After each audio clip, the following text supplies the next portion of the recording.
this morning. Could your laptop computer affect your ability to have a child? Well, research has suggested just that in men.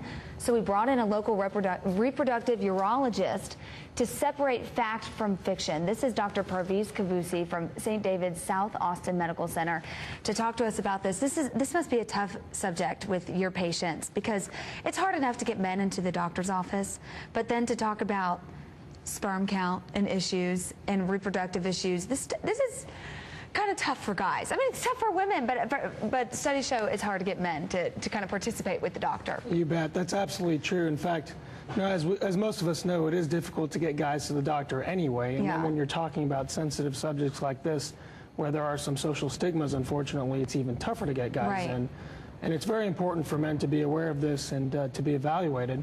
You know, there's a common misconception that fertility is only a female issue, when we know about 1 in 7 couples has some trouble conceiving within a year, and about 20% of the time that's solely due to male factor or an issue on the man's side. Another 30 to 40% of the time there's a male factor contributing. Okay. So about half the time, if not more, there's male factor involvement. Okay, well, yeah, and I would imagine that makes sense there. But we're talking about, I guess, sperm count, right? You bet. You bet. There's a number of parameters that we look at. One is the count, one is the ability to swim, one is the forms, what the shapes look like. So there's a number of things that can be affected. Well, and earlier this summer, and I guess you said this has been a study that have really attracted a lot of eyeballs years and years ago, but I guess earlier or last summer, results from that research study came out about laptops, putting your laptop in your lap and how that could affect your ability to get pregnant. Talk about that. Yeah, there's been a lot of research looking at heat transfer to the testicles and the effect of heat on sperm production.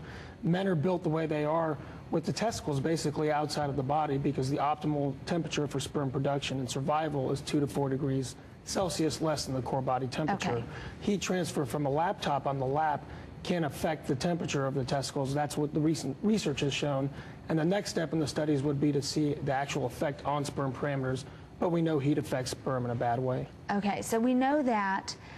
You said that even in your office, when you have a patient that comes in and it looks like he could be the contributing factor to not being able to conceive, and you said, hey, stop using the laptop on your lap, and what have you found? You bet. You know, the guys that do use laptops on their lap, even if it's on a pillow or a lap pad, really still have enough heat transfer, sure. And so really we recommend keeping it on a table or a hard surface away during those times during those years where you're interested in preserving fertility and interested in building your family. And I have had a couple of guys anecdotally that have had their laptop use that they use an hour, 2 hours, 3 hours a day. We take the laptop off them, recheck a sperm count 3 months later and see some improvement. Oh, well, that's good news. And the reason why that's good news is that's an easy fix. You bet. That's a quick fix, and that you can kind of recover from that. You know, you can still generate. Absolutely. Okay. That's really interesting. Talk about the seminar you guys are having tonight at St. David's. Sure. We're having at St. David's South Austin Medical Center, we're having a seminar mainly educating anybody in the community that's interested in coming on male infertility, the causes of it, what causes are correctable, how common it is, and just raising awareness that it's a real issue and trying to get people evaluated. What do you tell your male patients that just really are reluctant to come see a doctor, talk about male fertility, talk about these uneasy topics? What's your message to them out there? My message to them is basically that this is very common. Yeah, you're not alone. You're not alone. This is all I take care of every day, so I see men for this every day. You're certainly not alone, and it's a very common thing. There's nothing to be embarrassed of. Okay, very good. And there is a fix. If you can just change a few things, talk to your doctor about that. Often there are things that we can do to really improve your odds of achieving a pregnancy.